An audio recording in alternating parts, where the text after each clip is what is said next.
ಇಂದಿನ IPL ಪಂದ್ಯಗಳಿಗೆ Aussies ವೇಗಿ ಅಲಭ್ಯ, ಡೆಲ್ಲಿಗೆ ಶಾಕ್.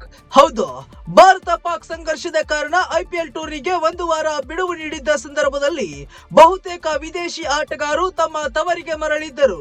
ಅದರಲ್ಲಿ ಬಹಳಷ್ಟು ಆಟಗಾರರು ಮರಳಿ ಭಾರತಕ್ಕೆ ಬಂದಿದ್ದಾರೆ. ಆದರೆ ಡೆಲ್ಲಿ ಕ್ಯಾಪಿಟಲ್ಸ್ ತಂಡದ ಆಸ್ಟ್ರೇಲಿಯಾ ವೇಗಿ ಮಿಚೆಲ್ ಸ್ಟಾರ್ಕ್ ಭಾರತಕ್ಕೆ ಹಿಂತಿರುಗದಿರಲು ನಿರ್ಧರಿಸಿದ್ದಾರೆ ಎಂದು ತಿಳಿದು ಬಂದಿದೆ.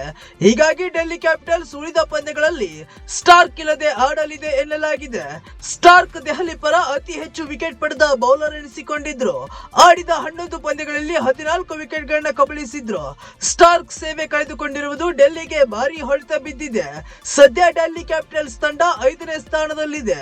ಅಗ್ರ 4ರಲ್ಲಿ ಸ್ಥಾನ ಪಡೆಯಬೇಕಾದ್ರೆ ಇನ್ನುಳಿದಿರುವ 3 ಪಂದ್ಯಗಳನ್ನ ಜಯಿಸುವ ಒತ್ತಡದಲ್ಲಿದೆ ಡೆಲ್ಲಿ. 2 ಪಂದ್ಯಗಳಲ್ಲಿ ಗೆಲುವು ಪಡೆದುಕೊಂಡ್ರೆ ಬೇರೆ ತಂಡಗಳ ಅಂಕಗಳ ಲೆಕ್ಕಾಚಾರವನ್ನ ಕಾಯಬೇಕಾಗುತ್ತದೆ. ಅದೃಷ್ಟದ ಮೊರೆ ಹೋಗಬೇಕಾಗುತ್ತದೆ.